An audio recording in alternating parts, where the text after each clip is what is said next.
ਸਤਿ ਸ੍ਰੀ ਅਕਾਲ ਜੀ। ਤੁਸੀਂ ਵੇਖ ਰਹੇ ਹੋ ਪੰਜਾਬ ਮਿਲ USA TV। ਮੈਂ ਹਾਂ ਸੰਜੀਵ ਯਸ਼ ਖੰਨਾ। ਤੁਹਾਡਾ ਸਾਰਿਆਂ ਦਾ ਸਵਾਗਤ ਖਬਰਾਂ ਦੇ ਇਸ ਬੁਲੇਟਿਨ ਦੇ ਵਿੱਚ। ਸਭ ਤੋਂ ਪਹਿਲਾਂ ਚੋਣਵੀਆਂ ਖਬਰਾਂ। ਕੈਨੇਡਾ ਜਾਣ ਵਾਲਿਆਂ ਲਈ ਚੰਗੀ ਖਬਰ, ਹੁਣ ਆਨਲਾਈਨ ਦੇਖ ਸਕੋਗੇ ਵੀਜ਼ਾ ਐਪਲੀਕੇਸ਼ਨ ਦਾ ਸਟੇਟਸ। ਚੀਨ ਵੱਲੋਂ ਹਮਲਾ ਕੀਤੇ ਜਾਣ ਤੇ ਤਾਈਵਾਨ ਦੀ ਰੱਖਿਆ ਕਰੇਗਾ ਅਮਰੀਕਾ, ਬਾਈਡਨ। ਆਸਟ੍ਰੇਲੀਆ ਦਾ ਬਦਲਿਆ ਰੁਖ, ਕਿਹਾ ਰੂਸੀ ਸੈਲਾਨੀਆਂ ਦੇ ਦਾਖਲੇ ਤੇ ਕੋਈ ਪਾਬੰਦੀ ਨਹੀਂ। ਮਹਾਰਾਣੀ ਦੇ ਅੰਤਮ ਸੰਸਕਾਰ ਲਈ ਲੰਡਨ ਵਿੱਚ 10 ਲੱਖ ਲੋਕਾਂ ਦੇ ਇਕੱਠੇ ਹੋਣ ਦੀ ਸੰਭਾਵਨਾ। ਰਾਸ਼ਟਰਪਤੀ ਮੁਰਮੂ ਨੇ ਕਿੰਗ ਚਾਰਲਸ ਨਾਲ ਕੀਤੀ ਮੁਲਾਕਾਤ, ਮਹਾਰਾਣੀ ਦੇ ਅੰਤਿਮ ਸੰਸਕਾਰ ਵਿੱਚ ਹੋਵੇਗੀ ਸ਼ਾਮਿਲ। ਤੇ ਹੁਣ ਖਬਰਾਂ ਵਿਸਥਾਰ ਦੇ ਵਿੱਚ।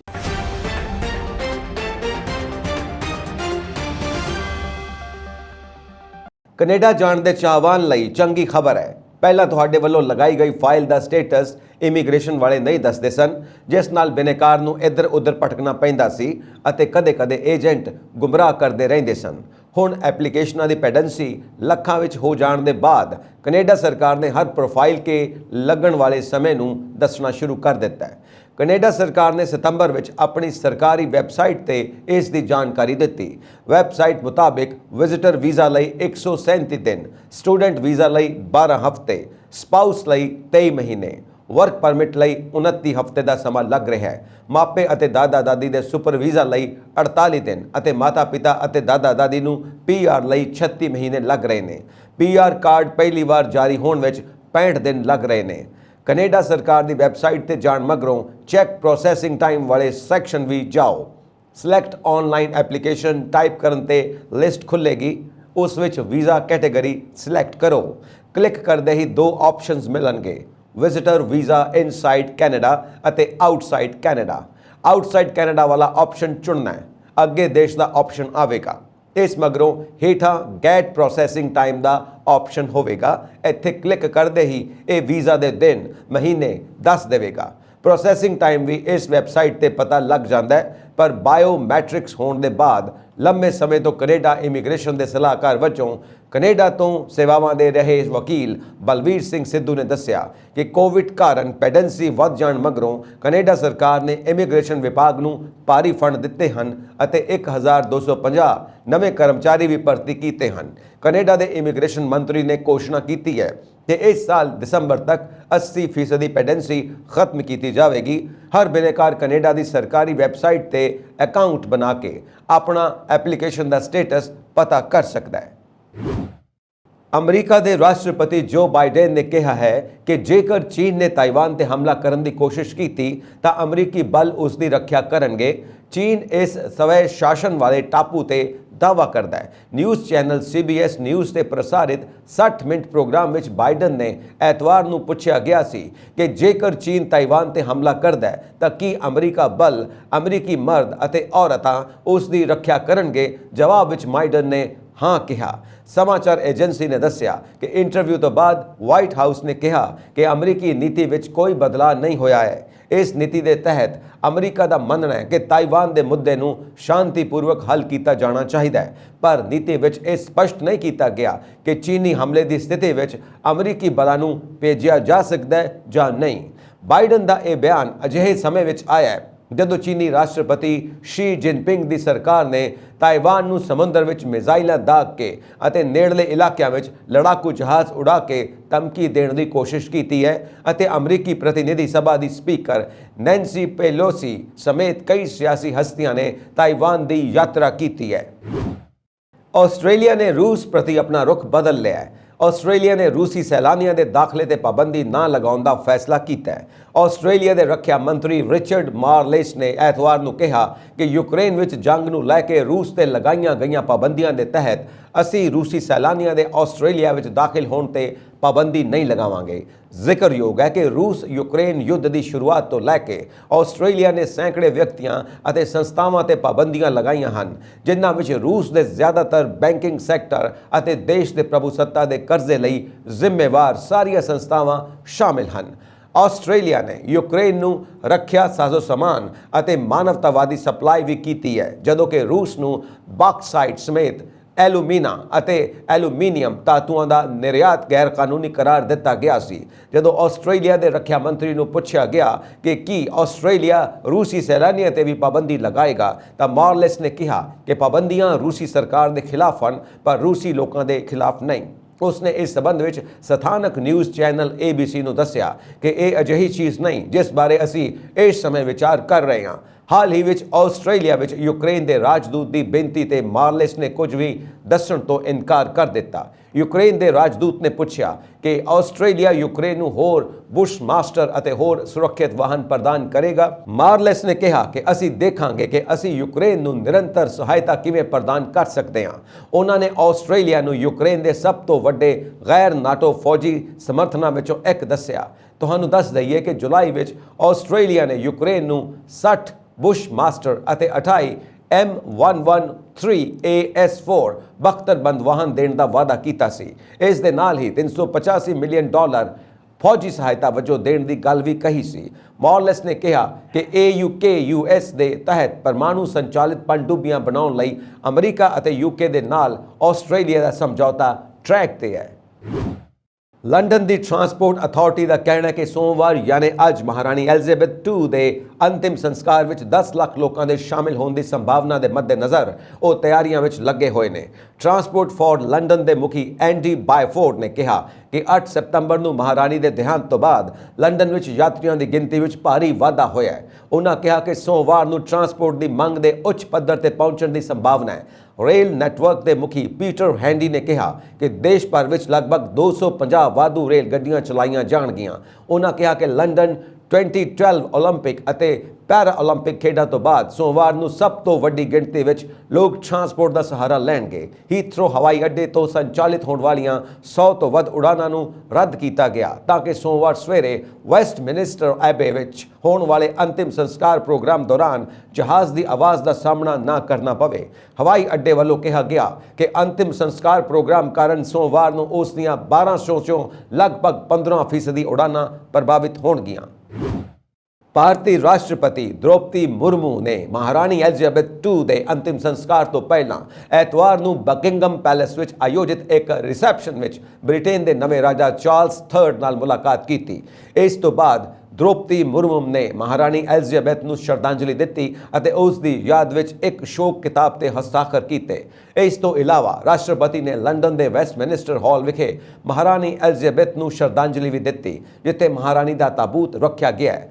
ਰਾਸ਼ਟਰਪਤੀ ਭਵਨ ਨੇ ਟਵੀਟ ਕੀਤਾ ਕਿ ਰਾਸ਼ਟਰਪਤੀ ਦ੍ਰੋਪਦੀ ਮੁਰਮੂ ਨੇ ਲੰਡਨ ਦੇ ਲੰਕੈਸਟਰ ਹਾਊਸ ਮਹਾਮਹਿਮ ਮਹਾਰਾਣੀ ਐਲਿਜ਼ਾਬੈਥ II ਦੀ ਯਾਦ ਵਿੱਚ ਸ਼ੋਕ ਕਿਤਾਬ ਤੇ ਹਸਤਾਖਰ ਕੀਤੇ। ਇਸ ਤੋਂ ਪਹਿਲਾਂ ਰਾਸ਼ਟਰਪਤੀ ਭਵਨ ਨੇ ਟਵੀਟ ਕੀਤਾ ਸੀ ਕਿ ਰਾਸ਼ਟਰਪਤੀ ਦ੍ਰੋਪਦੀ ਮੁਰਮੂ ਨੇ ਵੈਸਟਮਿਨਿਸਟਰ ਹਾਲ ਲੰਡਨ ਦਾ ਦੌਰਾ ਕੀਤਾ ਜਿੱਥੇ ਮਹਾਰਾਣੀ ਐਲਿਜ਼ਾਬੈਥ II ਦੀ ਦੇਹ ਰੱਖੀ ਹੋਈ ਹੈ। ਰਾਸ਼ਟਰਪਤੀ ਨੇ ਆਪਣੀ ਅਤੇ ਭਾਰਤ ਦੇ ਲੋਕਾਂ ਦੀ ਤਰਫੋਂ ਵਿਛੜੀ ਰੂਹ ਨੂੰ ਸ਼ਰਧਾਂਜਲੀ ਦਿੱਤੀ। ਦੱਸ ਦਈਏ ਕਿ ਰਾਸ਼ਟਰਪਤੀ ਮੁਰਮੂ 17 ਤੋਂ 19 ਸਤੰਬਰ ਤੱਕ 3 ਦਿਨਾਂ ਦੌਰੇ ਤੇ ਬ੍ਰਿਟੇਨ ਗਏ ਹਨ। ਉਹ ਮਹਾਰਾਣੀ ਐਲਿਜ਼ਾਬੈਥ II ਦੇ ਅੰਤਿਮ ਸੰਸਕਾਰ ਵਿੱਚ ਸ਼ਾਮਿਲ ਹੋਣ ਲਈ ਭਾਰਤ ਸਰਕਾਰ ਦੀ ਤਰਫੋਂ ਲੰਡਨ ਪਹੁੰਚੀ ਹੈ। ਉਹ ਸ਼ਨੀਵਾਰ ਨੂੰ ਲੰਡਨ ਦੇ ਗੈਟਵਿਕ ਹਵਾਈ ਅੱਡੇ ਤੇ ਪਹੁੰਚੀ। ਰਾਸ਼ਟਰਪਤੀ ਦੇ ਨਾਲ ਵਿਦੇਸ਼ ਸਕੱਤਰ ਵਿਨੇ ਕਵਾਤਰਾ 8:50 ਤੇ ਲੰਡਨ ਪਹੁੰਚੇ ਜਿਸ ਤੋਂ ਬਾਅਦ ਸਾਰੇ ਹੋਟਲ ਲਈ ਰਵਾਨਾ ਹੋ ਗਏ। ਬ੍ਰਿਟੇਨ ਵਿੱਚ ਭਾਰਤੀ ਹਾਈ ਕਮਿਸ਼ਨਰ ਨੇ ਹੋਰਨਾਂ ਸਮੇਤ ਰਾਸ਼ਟਰਪਤੀ ਦਾ ਸਵਾਗਤ ਕੀਤਾ। ਰਾਸ਼ਟਰਪਤੀ ਦ੍ਰੋਪਦੀ ਮੁਰਮੂ ਵੈਸਟਮਿਨਿਸਟਰ ਐਬੇ ਵਿਖੇ ਮਹਾਰਾਣੀ ਐਲਿਜ਼ਾਬੈਥ ਦੇ ਅੰਤਿਮ ਸੰਸਕਾਰ ਵਿੱਚ ਸ਼ਾਮਿਲ ਹੋਣਗੇ। ਇਸ ਤੋਂ ਬਾਅਦ ਉਹ UK ਦੇ ਵਿਦੇਸ਼ ਮਾਮਲਿਆਂ ਰਾਸ਼ਟਰਮੰਡਲ ਅਤੇ ਵਿਕਾਸ ਦੇ ਸਕੱਤਰ ਜੇਮਸ ਕਲੀਵਰਲੀ ਦੁਆਰਾ ਆਯੋਜਿਤ ਰਿਸੈਪਸ਼ਨ ਵਿੱਚ ਸ਼ਾਮਿਲ ਹੋਵੇਗੀ। ਮਹਾਰਾਣੀ ਐਲਿਜ਼ਾਬੈਥ ਦੀ 8 ਸਤੰਬਰ ਨੂੰ 96 ਸਾਲ ਦੀ ਉਮਰ ਵਿੱਚ ਮੌਤ ਹੋ ਗਈ ਸੀ। ਅੱਜ ਯਾਨੀ 19 ਸਤੰਬਰ ਨੂੰ ਉਹਨਾਂ ਦਾ ਸਰਕਾਰੀ ਸਨਮਾਨਾਂ ਨਾਲ ਸੰਸਕਾਰ ਕੀਤਾ ਜਾਣਾ ਹੈ। ਸਤੰਬਰ ਨੂੰ ਉਹਨਾਂ ਦੀ ਮੌਤ ਤੇ ਭਾਰਤ ਵਿੱਚ ਸਰਕਾਰੀ ਸੋਗ ਮਨਾਇਆ ਗਿਆ। ਅਮਰੀਕਾ ਦੇ ਰਾਸ਼ਟਰਪਤੀ ਜੋ ਬਾਈਡਨ ਵੀ ਮਹਾਰਾਣੀ ਐਲਿਜ਼ਾਬੈਥ II ਨੂੰ ਸ਼ਰਧਾਂਜਲੀ ਦੇਣ ਲਈ ਲੰਡਨ ਪਹੁੰਚ ਗਏ ਨੇ। ਉਹਨਾਂ ਦੇ ਇੱਕ ਅਧਿਕਾਰਿਤ ਸ਼ੋਕ ਕਿਤਾਬ ਤੇ ਹਸਤਾਖਰ ਕਰਨ ਅਤੇ ਬਕਿੰਗਮ ਪੈਲੇਸ ਵਿੱਚ ਸ਼ਾਮ ਨੂੰ ਇੱਕ ਦਾਵਤ ਵਿੱਚ ਸ਼ਾਮਿਲ ਹੋਣ ਦੀ ਉਮੀਦ ਹੈ। ਉਹ ਸੋਮਵਾਰ ਨੂੰ ਮਹਾਰਾਣੀ ਦੇ ਸਰਕਾਰੀ ਅੰਤਿਮ ਸੰਸਕਾਰ ਵਿੱਚ ਸ਼ਾਮਿਲ ਹੋਣਗੇ। ਬਾਈਡਨ ਅਤੇ ਫਰਸਟ ਲੇਡੀ ਜਿਲ ਬਾਈਡਨ ਦਾ ਹਵਾਈ ਅੱਡੇ ਤੇ UK ਦੀ ਰਾਜਦੂਤ ਜੇਨ ਹੌਟਲੇ, ਐਸੈਕਸ ਦੇ ਲਾਰਡ ਲੈਫਟੀਨੈਂਟ ਜੈਨੀਫਰ ਟੋਲਹਰਟਸ ਅਤੇ ਹੋਰਾਂ ਨੇ ਸਵਾਗਤ ਕੀਤਾ। ਬ੍ਰਿਟੇਨ ਦੇ ਸਮੇਂ ਅਨੁਸਾਰ ਅੰਤਿਮ ਸੰਸਕਾਰ ਸਵੇਰੇ 11 ਵਜੇ ਭਾਰਤੀ ਸਮੇਂ ਅਨੁਸਾਰ 3:30 ਤੇ ਸ਼ੁਰੂ ਹੋਵੇਗਾ। ਮਹਾਰਾਣੀ ਨੂੰ ਲੰਡਨ ਵਿੱਚ ਇੱਕ ਇਤਿਹਾਸਿਕ ਚਰਚ ਵੈਸਟਮਿਨਿਸਟਰ ਐਬੇ ਵਿੱਚ ਦਫਨਾਇਆ ਜਾਵੇਗਾ। ਇਹ ਪ੍ਰੋਗਰਾਮ ਕਰੀਬ 2 ਘੰਟੇ ਚੱਲੇਗਾ। ਦੇਸ਼ ਭਰ ਵਿੱਚ 2 ਮਿੰਟ ਦਾ ਮੌਨ ਰੱਖਿਆ ਜਾਵੇਗਾ। ਮਹਾਰਾਣੀ ਨੂੰ ਉਸ ਦੇ ਮਰਹੂਮ ਪਤੀ ਪ੍ਰਿੰਸ ਫਿਲਿਪ ਦੇ ਕੋਲ ਵਿੰਡਸਰ ਕੈਸਲ ਵਿਖੇ king George 4th memorial chapel ਵਿੱਚ ਦਫਨਾਇਆ ਜਾਵੇਗਾ। ਇਹ ਸਮਾਗਮ 1965 ਵਿੱਚ ਬ੍ਰਿਟੇਨ ਵਿੱਚ ਪ੍ਰਧਾਨ ਮੰਤਰੀ ਵਿੰਸਟਨ ਚਰਚਿਲ ਦੇ ਸਰਕਾਰੀ ਅੰਤਿਮ ਸੰਸਕਾਰ ਤੋਂ ਕਰੀਬ 57 ਸਾਲ ਬਾਅਦ ਹੋ ਰਿਹਾ ਹੈ। ਬ੍ਰਿਟੇਨ ਵਿੱਚ 10 ਦਿਨਾਂ ਦਾ ਰਾਸ਼ਟਰੀ ਸੋਗ ਸੋਮਵਾਰ ਨੂੰ ਮਹਾਰਾਣੀ ਦੇ ਸਰਕਾਰੀ ਅੰਤਿਮ ਸੰਸਕਾਰ ਨਾਲ ਖਤਮ ਹੋਵੇਗਾ। ਸੋਮਵਾਰ ਨੂੰ ਲੰਡਨ ਆਉਣ ਵਾਲੇ 10 ਲੱਖ ਲੋਕਾਂ ਲਈ 250 ਵਾਧੂ ਟ੍ਰੇਨਾਂ ਚਲਾਈਆਂ ਜਾ ਰਹੀਆਂ ਨੇ। ਭਾਰਤ ਦੇ ਰਾਸ਼ਟਰਪਤੀ ਦ੍ਰੋਪਦੀ ਮੁਰਮੂ, ਅਮਰੀਕੀ ਰਾਸ਼ਟਰਪਤੀ ਜੋ ਬਾਈਡਨ ਸਮੇਤ ਕਈ ਦੇਸ਼ਾਂ ਦੇ ਰਾਸ਼ਟਰਪਤੀ, ਪ੍ਰਧਾਨ ਮੰਤਰੀ ਅਤੇ ਪਤਵੰਤੇ ਬ੍ਰਿਟੇਨ ਵਿੱਚ ਇਤਿਹਾਸ ਬਣਨ ਜਾ ਰਹੇ ਯੁੱਗ ਦੇ ਆਖਰੀ ਪਲਾਂ ਦਾ ਹਿੱਸਾ ਬਣਨ ਲਈ ਇੱਥੇ ਆਏ ਹਨ। ਰਾਸ਼ਟਰਪਤੀ ਮੁਰਮੂ 3 ਦਿਨਾਂ ਦੌਰੇ ਤੇ ਬ੍ਰਿਟੇਨ ਪਹੁੰਚੇ ਹਨ। ਕੈਨੇਡੀਅਨ ਰਾਸ਼ਟਰਪਤੀ ਜਸਟਿਨ ਟਰੂਡੋ, ਸ਼੍ਰੀਲੰਕਾ ਦੇ ਪ੍ਰਧਾਨ ਮੰਤਰੀ ਰੋਨਿਲ ਵਿਕਰਮਸਿੰਘੇ ਅਤੇ ਪਾਕਿਸਤਾਨ ਦੇ ਪ੍ਰਧਾਨ ਮੰਤਰੀ ਸ਼ਹਬਾਜ਼ ਸ਼ਰੀਫ ਮਹਾਰਾਣੀ ਦੇ ਅੰਤਿਮ ਸੰਸਕਾਰ ਵਿੱਚ ਸ਼ਾਮਿਲ ਹੋਣਗੇ। ਇਸ ਤੋਂ ਇਲਾਵਾ ਨਿਊਜ਼ੀਲੈਂਡ ਦੀ ਪ੍ਰਧਾਨ ਮੰਤਰੀ ਜੈਸਿੰਡਾ ਆਰਡਰਨ, ਯੂਰਪੀਅਨ ਯੂਨੀਅਨ ਦੀ ਪ੍ਰਧਾਨ ਉਰਸੁਲਾ ਵੌਨ ਡੇਰ ਲਾਇਨ, ਤੁਰਕੀ ਦੇ ਰਾਸ਼ਟਰਪਤੀ ਰਜਬ ਤਾਇਬ ਏਰਦੋਗਨ ਵੀ ਅੰਤਿਮ ਸੰਸਕਾਰ ਵਿੱਚ ਸ਼ਾਮਿਲ ਹੋਣਗੇ। ਹਾਲਾਂਕਿ ਰੂਸ ਦੇ ਰਾਸ਼ਟਰਪਤੀ ਵਲਾਦੀਮੀਰ ਪੁਤਿਨ ਨੂੰ ਮਹਾਰਾਣੀ ਦੇ ਅੰਤਿਮ ਸੰਸਕਾਰ ਲਈ ਸੱਦਾ ਨਹੀਂ ਦਿੱਤਾ ਗਿਆ। ਇਸ ਹਫ਼ਤੇ ਤੋਂ ਸੰਯੁਕਤ ਰਾਸ਼ਟਰ ਆਮ ਸਭਾ ਦਾ ਉੱਚ ਪੱਧਰੀ ਸੈਸ਼ਨ ਸ਼ੁਰੂ ਹੋਣ ਜਾ ਰਿਹਾ ਹੈ, ਜਿਸ ਵਿੱਚ ਅੱਤਵਾਦ ਤੇ ਰੋਕ, ਜਲਵਾਯੂ ਬਦਲਾਅ ਰੋਕਣ ਲਈ ਪ੍ਰੋਗਰਾਮ ਅਤੇ ਕੋਵਿਡ-19 ਟੀਕਿਆਂ ਦੀ ਬਰਾਬਰ ਵੰਡ ਅਹਿਮ ਖੇਤਰ ਹਨ, ਜਿਨ੍ਹਾਂ ਤੇ ਭਾਰਤ ਦਾ ਮੁੱਖ ਤੌਰ ਤੇ ਧਿਆਨ ਕੇਂਦਰਿਤ ਹੋਵੇਗਾ। ਵਿਦੇਸ਼ ਮੰਤਰੀ ਐਸ ਜੈਸ਼ੰਕਰ ਸੰਯੁਕਤ ਰਾਸ਼ਟਰ ਆਮ ਸਭਾ ਦੇ 77ਵੇਂ ਸਾਲਾਨਾ ਸੈਸ਼ਨ ਵਿੱਚ ਹਿੱਸਾ ਲੈਣ ਲਈ ਐਤਵਾਰ ਨੂੰ ਨਿਊਯਾਰਕ ਪਹੁੰਚਣਗੇ, ਜੋ ਕਿ ਖੁੱਲ੍ਹੀ ਬਹਿਸ ਨਾਲ 20 ਸਤੰਬਰ ਨੂੰ ਸ਼ੁਰੂ ਹੋਵੇਗਾ। ਜੈਸ਼ੰਕਰ ਸੈਸ਼ਨ ਤੋਂ ਇੱਕ ਪਾਸੇ ਹਫ਼ਤੇ ਵਿੱਚ 50 ਤੋਂ ਵੱਧ ਤੋਂ ਦੋ ਧਿਰੀ ਅਤੇ ਬਹੁਪੱਖੀ ਅਧਿਕਾਰਿਤ ਮੀਟਿੰਗਾਂ ਤੋਂ ਬਾਅਦ 24 ਸਤੰਬਰ ਨੂੰ ਵਿਸ਼ਵ ਆਗੂਆਂ ਨੂੰ ਸੰਯੁਕਤ ਰਾਸ਼ਟਰ ਆਮ ਸਭਾ ਦੇ ਮੰਚ ਤੋਂ ਸੰਬੋਧਨ ਕਰਨਗੇ। ਆਮ ਸਭਾ ਦੀ ਬਹਿਸ 20 ਸਤੰਬਰ ਨੂੰ ਸ਼ੁਰੂ ਹੋਵੇਗੀ, ਜਿਸ ਵਿੱਚ ਵਿਸ਼ਵ ਆਗੂ ਆਪੋ ਆਪਣੀ ਕੌਮੀ ਬਿਆਨ ਜਾਰੀ ਕਰਨਗੇ। ਕੋਸਟਾ ਰੀਕਾ ਵਿੱਚ ਅੰਤਰ ਅਮਰੀਕੀ ਹਾਈਵੇ ਤੇ ਇੱਕ ਯਾਤਰੀ ਬੱਸ 75 ਮੀਟਰ ਦੀ ਉਚਾਈ ਤੋਂ ਖੱਡ ਵਿੱਚ ਡਿੱਗ ਗਈ, ਜਿਸ ਨਾਲ ਉਸ ਵਿੱਚ ਸਵਾਰ ਘੱਟੋ-ਘੱਟ 9 ਲੋਕਾਂ ਦੀ ਮੌਤ ਹੋ ਗਈ ਅਤੇ 34 ਹੋਰ ਜ਼ਖਮੀ ਹੋ ਗਏ। ਅਧਿਕਾਰੀਆਂ ਨੇ ਦੱਸਿਆ ਕਿ ਮੀਂਹ ਕਾਰਨ ਜ਼ਮੀਨ ਖਿਸਕਣ ਕਾਰਨ ਇਹ ਹਾਦਸਾ ਵਾਪਰਿਆ। ਸੈਨ ਜੋਸ਼ ਤੋਂ 70 ਕਿਲੋਮੀਟਰ ਦੂਰ ਕੈਂਬਰੋ ਨੀਰੋ ਵਿੱਚ ਸ਼ਨੀਵਾਰ ਨੂੰ ਇਹ ਹਾਦਸਾ ਵਾਪਰਿਆ। ਰੈੱਡ ਕਰਾਸ ਸੰਸਥਾ ਨੇ ਕਿਹਾ ਕਿ ਜ਼ਮੀਨ ਖਿਸਕਣ ਕਾਰਨ 2 ਵਾਹਨ ਬੱਸ ਨਾਲ ਟਕਰਾ ਗਏ ਅਤੇ ਬੱਸ ਸੜਕ ਤੋਂ ਹੇਠਾਂ ਖੱਡ ਵਿੱਚ ਡਿੱਗ ਗਈ। ਪੁਲਿਸ ਨੇ ਕਿਹਾ ਕਿ ਐਮਰਜੈਂਸੀ ਟੀਮ ਨੇ ਐਤਵਾਰ ਨੂੰ 9 ਵਿੱਚੋਂ 4 ਲਾਸ਼ਾਂ ਬਾਹਰ ਕੱਢੀਆਂ। ਰੈੱਡ ਕਰਾਸ ਮੁਤਾਬਿਕ 34 ਲੋਕ ਜ਼ਖਮੀ ਹੋਏ ਹਨ। ਅਮਰੀਕਾ ਦੇ ਕੋਲੋਰਾਡੋ ਸੂਬੇ ਵਿੱਚ 2 ਛੋਟੇ ਜਹਾਜ਼ਾਂ ਦੀ ਟੱਕਰ ਵਿੱਚ 3 ਲੋਕਾਂ ਦੀ ਮੌਤ ਹੋ ਗਈ। ਅਧਿਕਾਰੀਆਂ ਨੇ ਐਤਵਾਰ ਨੂੰ ਇਹ ਜਾਣਕਾਰੀ ਦਿੱਤੀ। ਬੋਲਡਰ ਕਾਉਂਟੀ ਸ਼ੈਰਿਫ ਦੇ ਦਫ਼ਤਰ ਦੇ ਅਨੁਸਾਰ ਇਹ ਹਾਦਸਾ ਸ਼ਨੀਵਾਰ ਨੂੰ ਸਥਾਨਕ ਸਮੇਂ ਅਨੁਸਾਰ ਸਵੇਰੇ 8:54 ਤੇ ਵਾਪਰਿਆ।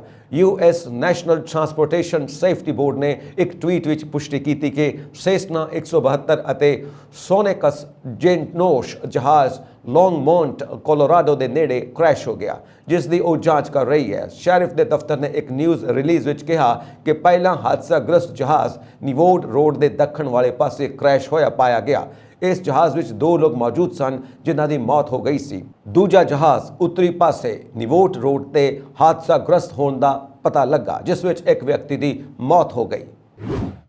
ਯੂਕਰੇਨ ਦੇ ਰਾਸ਼ਟਰਪਤੀ ਵਲਾਦੀਮੀਰ ਜ਼ੈਲੈਂਸਕੀ ਨੇ ਦੇਸ਼ ਨਾਲ ਵਾਅਦਾ ਕੀਤਾ ਹੈ ਕਿ ਰੂਸੀ ਫੌਜਾਂ ਦੇ ਕਬਜ਼ੇ ਤੋਂ ਆਪਣੇ ਕਸਬਿਆਂ ਅਤੇ ਸ਼ਹਿਰਾਂ ਨੂੰ ਵਾਪਸ ਲੈਣ ਲਈ ਜਵਾਬੀ ਹਮਲਿਆਂ ਵਿੱਚ ਕੋਈ ਢਿੱਲ ਨਹੀਂ ਵਰਤੀ ਜਾਵੇਗੀ। ਜ਼ੈਲੈਂਸਕੀ ਨੇ ਇੱਕ ਵੀਡੀਓ ਸੰਦੇਸ਼ ਵਿੱਚ ਕਿਹਾ, ਹੋ ਸਕਦਾ ਹੈ ਕਿ ਤੁਹਾਡੇ ਚੋਂ ਕੁਝ ਨੂੰ ਲੱਗਦਾ ਹੋਵੇਗਾ ਕਿ ਲਗਾਤਾਰ ਸਫਲਤਾ ਤੋਂ ਬਾਅਦ ਹੁਣ ਚੁੱਪ ਫੈਲ ਗਈ ਹੈ, ਪਰ ਅਜਿਹਾ ਨਹੀਂ ਹੈ। ਇਹ ਅਗਲੀ ਕਾਰਵਾਈ ਦੀ ਤਿਆਰੀ ਹੈ, ਕਿਉਂਕਿ ਯੂਕਰੇਨ ਨੂੰ ਆਜ਼ਾਦ ਕਰਵਾਉਣਾ ਹੀ ਹੈ। ਯੂਕਰੇਨ ਦੀ ਫੌਜੀ ਕਮਾਂਡ ਨੇ ਕਿਹਾ ਕਿ ਉਸ ਦੇ ਬਲਾਂ ਨੇ ਸ਼ਨੀਵਾਰ ਨੂੰ ਔਸਕਿਲ ਨਦੀ ਦੇ ਪੂਰਬੀ ਕਿਨਾਰੇ ਤੇ ਸੁਰੱਖਿਅਤ ਰੂਪ ਨਾਲ ਮੁੜ ਕਬਜ਼ਾ ਕਰ ਲਿਆ ਹੈ। ਇਹ ਨਦੀ ਰੂਸ ਤੋਂ ਯੂਕਰੇਨ ਵਿੱਚ ਦੱਖਣ ਵੱਲ ਵਗਦੀ ਹੈ। ਇਸ ਦੌਰਾਨ ਰੂਸ ਵੱਲੋਂ ਹਫ਼ਤੇ ਦੇ ਅੰਤ ਵਿੱਚ ਸ਼ਹਿਰਾਂ ਅਤੇ ਕਸਬਿਆਂ ਤੋਂ ਗੋਲੀਬਾਰੀ ਕਰਨ ਤੋਂ ਬਾਅਦ ਬ੍ਰਿਟੇਨ ਦੇ ਰੱਖਿਆ ਮੰਤਰਾਲੇ ਨੇ ਚੇਤਾਵਨੀ ਦਿੱਤੀ ਕਿ ਰੂਸ ਨਾਗਰਿਕ ਟਿਕਾਣਿਆਂ ਤੇ ਹਮਲੇ ਵਧਾ ਸਕਦੇ ਨੇ, ਕਿਉਂਕਿ ਜੰਗ ਦੇ ਮੈਦਾਨ ਵਿੱਚ ਉਹ ਪਿਛੜ ਰਿਹਾ ਹੈ। ਮੰਤਰਾਲੇ ਨੇ ਕਿਹਾ, पिछले 7 दिनों में रूस के नागरिक ठिकाणिਆਂ ਤੇ हमले तेज कर दिते गए ने। ਇੱਥੋਂ तक कि उन्होंने खेत्रों में भी जिथे वो किसी तुरंत फौजी चुनौती का सामना नहीं कर रहा, रूस संभावित तौर पर फ्रंट लाइन से पिछड़न कारण यूक्रेन के लोगों और सरकार के मनोबल को सीधे तौर पर निशाना बनाने लई अजिहियां थावां ते हमलियां की तैयारी कर रहे हैं। अमरीकी राष्ट्रपति जो बाइडन ने रूसी राष्ट्रपति व्लादिमीर पुतिन को चेतावनी दी है कि वह यूक्रेन में मिले झटकियां मगरों उत्थे परमाणु या रासायनिक हथियारों की वरतों ना करे। CBS न्यूज़ को दिते इंटरव्यू में बाइडन ने कहा कि जेकर पुतिन ने मारू हथियारों की वरतों को तरजीह दी तो इस नाल जंग का मुहांदरा भी बदल सकता है। अमरीकी राष्ट्रपति ने कहा कि अमरीका इसका जवाब देगा, पर उन्होंने वेरवे देने तो इनकार कर दिता। उंज रूसी सरकार के अधिकारियों ने पश्चिमी मुल्कों के तोखलियां नूं नकारिया है। जिक्रयोग है कि यूक्रेन के उत्तर पूर्व में रूसी फौजां के पिछे हटन मगरों पुतिन देश के राष्ट्रवादियों के दबाव हेठ हैं कि इन्हां इलाकों से मुड़ कब्जे लई पुख्ता कदम उठाए जाण। उधर ब्रिटिश रक्षा मंत्रालय ने चेतावनी दी है कि रूस वालों यूक्रेन में शहरी इलाकों को निशाना बनाया जा सकता है। मंत्रालय ने कहा कि पिछले 7 दिनों दौरान रूस ने शहरी इलाकों से हमले बढ़ा दिते ने। माइकोलेव शहर में एक हस्पताल से रात को गोलीबारी की गई। खेतरी गवर्नर विताली किम ने दस्या कि खिते के होर हिस्सों में भी गोलीबारी की गई है, जिस विच 2 व्यक्ति जख्मी हुए ने। निकोपोल में 3 व्यक्ति जख्मी हुए ने। रूस के कब्जे वाले इलाके में यूक्रेन वालों किए गए हमले मगरों उत्थे खेतों और सड़े हुए टैंकों अंदर लाशां पईयां ने। यूक्रेन के उत्तर पूर्वी इलाके में रूसी फौज को यूक्रेन ने खदेड़ दिता है। इत्थे यूक्रेनी फौजी अपने जवानों दी लाशां की पछाण कर रहे हैं। रूसी सरहद तो मसां 2 किलोमीटर की दूरी ते पैंदे पिंड कोज़ाचा लोपान ते यूक्रेनी फौज ने 11 सितंबर को कब्जा कर लिया। राष्ट्रपति व्लादिमीर ज़ेलेंस्की ने कहा कि पिछले हफ्ते रूसी फौजां की वापसी मगरों खिते में 10 तो ज़्यादा अजिहे तसीहां वाले चैंबर मिले ने। उंज इन्हां दावियां की अजे तक पुष्टि नहीं हो सकी।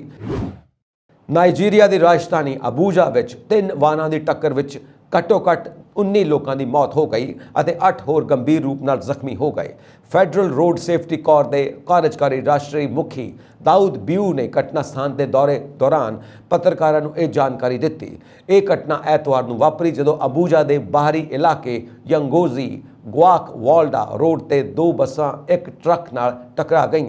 बियू ने दस्या कि टक्कर तो बाद तीनों वाहन अग की लपेट में आ गए। उन्होंने इस घातक हादसे का कारण ओवर स्पीड और गलत ओवरटेकिंग को जिम्मेवार ठहराते हुए कहा कि इसके नतीजे वजों ड्राइवरों ने वाहनों से कंट्रोल गुआ दिता। पीड़ितों की पछाण नहीं हो सकी है क्योंकि वो बहुत ज़्यादा सड़ गए हैं और उन्होंने सुरक्षित नहीं किया जा सकता। उन्होंने कहा 19 लाशां फसियां हुई सन, पर बचाव कर्मचारियों ने उन्होंने बाहर कढ़ लिया। उन्होंने कहा कि पुलिस ने घटना में जांच शुरू कर दी है। उन्होंने वाहन चालकों को सड़क सुरक्षा दिशा निर्देशों की उलंघना करन अते होर सड़क उपभोक्तावां खास तौर पर यात्रियों चेतावनी दी है कि वो हमेशा व्यापारक वाहन चालकों को ओवर स्पीडिंग प्रति सावधान करन। ताइवान में 7.2 तीव्रता के झटके महसूस किए गए ने ते मौसम विभाग ने सुनामी का खदशा जाहिर किया है। यूनाइटेड स्टेट्स जियोलॉजिकल सर्वे USGS ने एतवार को यह जानकारी दी। USGS ने कहा कि शुरुआती जानकारी के अनुसार भूचाल का केंद्र यूजिंग सूबे तो 86 किलोमीटर पूर्व में 6.2 मील की डूंघाई में स्थित है। रिक्टर पैमाने से इसकी तीव्रता 7.6 मापी गई। भूचाल कारण किसी जायदाद के नुकसान की तुरंत कोई सूचना नहीं मिली। जापान के दक्षिण वाल वध रहे एक शक्तिशाली तूफान ने एतवार को इस खेत्र में तेज़ हवावां और भारी बारिश लियांदी, जिस कारण बिजली बंद हो गई।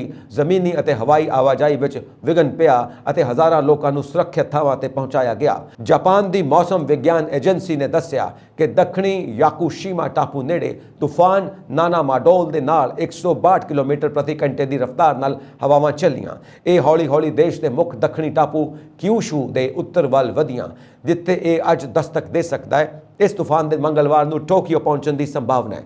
मौसम विज्ञान एजेंसी ने सोमवार को अद्धे दिन तक 50 सेंटीमीटर तक मीह पैण की भविष्यवाणी की है और हड़ और जमीन खिसकण की चेतावनी दी। इसके प्रभावित खेत्रों के वसनीकों को तेज़ हवावां और हड़ां के बेमिसाल पद्धर की चेतावनी देते हुए जल्दी तो जल्दी सुरक्षित थावां ते जाण की अपील की है। ਲੱਦਾਖ ਦੇ ਕਾਰਗਿਲ ਵਿੱਚ ਸੋਮਵਾਰ ਨੂੰ ਭੂਚਾਲ ਦੇ ਝਟਕੇ ਮਹਿਸੂਸ ਕੀਤੇ ਗਏ। ਨੈਸ਼ਨਲ ਸੈਂਟਰ ਫਾਰ ਸਿਸਮੋਲੋਜੀ (NCS) ਨੇ ਦੱਸਿਆ ਕਿ ਸੋਮਵਾਰ ਸਵੇਰੇ ਲੱਦਾਖ ਦੇ ਕਾਰਗਿਲ ਵਿੱਚ ਰਿਐਕਟਰ ਪੈਮਾਨੇ ਤੇ 4.3 ਤੀਬਰਤਾ ਦਾ ਭੂਚਾਲ ਆਇਆ।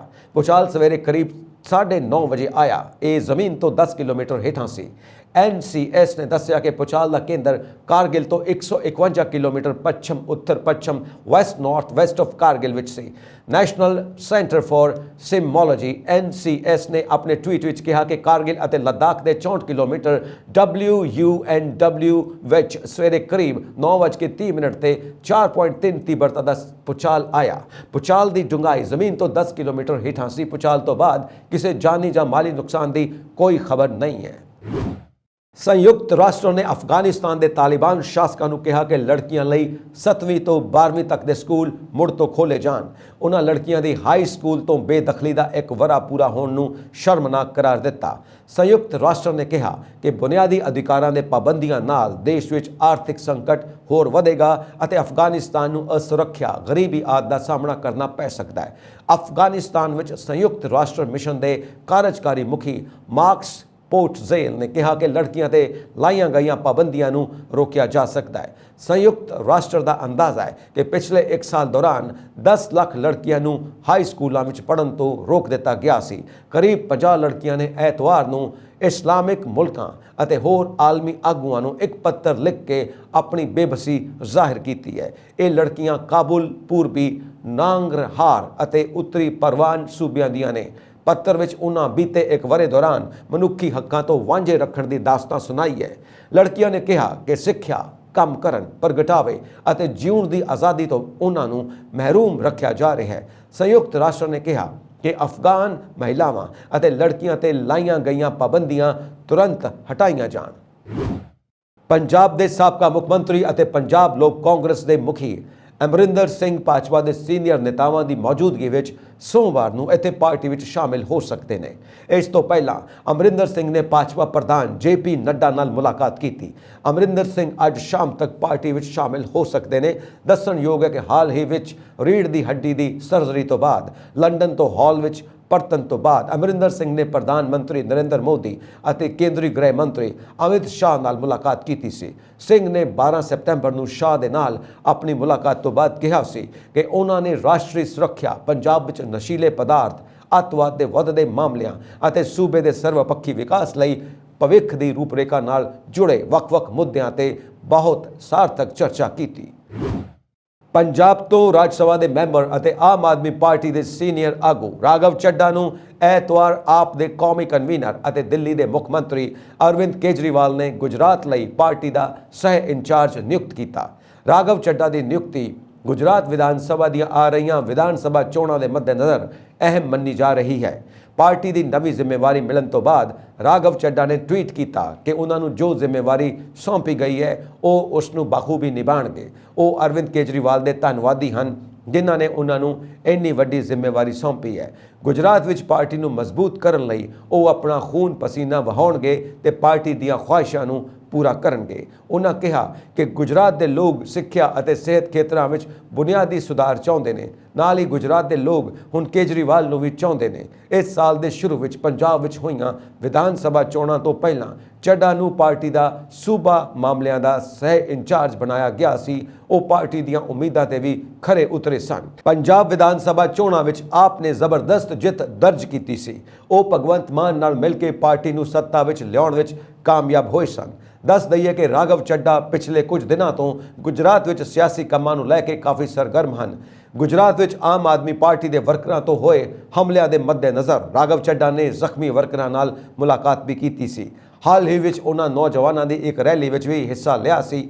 ਰਾਘਵ ਚੱਡਾ ਦੀ ਸਰਗਰਮੀ ਤੋਂ ਬਾਅਦ ਅਰਵਿੰਦ ਕੇਜਰੀਵਾਲ ਨੇ ਉਹਨਾਂ ਨੂੰ ਸਹਿ ਇੰਚਾਰਜ ਬਣਾ ਕੇ ਗੁਜਰਾਤ ਵਿੱਚ ਪਾਰਟੀ ਦੇ ਮਾਮਲਿਆਂ ਦੀ ਅਹਿਮ ਜ਼ਿੰਮੇਵਾਰੀ ਸੌਂਪੀ ਹੈ। ਰਾਘਵ ਚੱਡਾ ਦੀ ਗੁਜਰਾਤ ਵਿੱਚ ਪਾਰਟੀ ਦੀਆਂ ਨੀਤੀਆਂ ਨੂੰ ਤਿਆਰ ਕਰਨ ਵਿੱਚ ਵੀ ਅਹਿਮ ਭੂਮਿਕਾ ਰਹੀ ਹੈ। ਇਹ ਸਨ ਅੱਜ ਦੇ ਮੁੱਖ ਸਮਾਚਾਰ। ਹੋਰ ਅਪਡੇਟਸ ਦੇ ਲਈ ਵੇਖਦੇ ਰਹੋ ਪੰਜਾਬ ਮੇਲ USA TV। ਸਤਿ ਸ਼੍ਰੀ ਅਕਾਲ ਜੀ।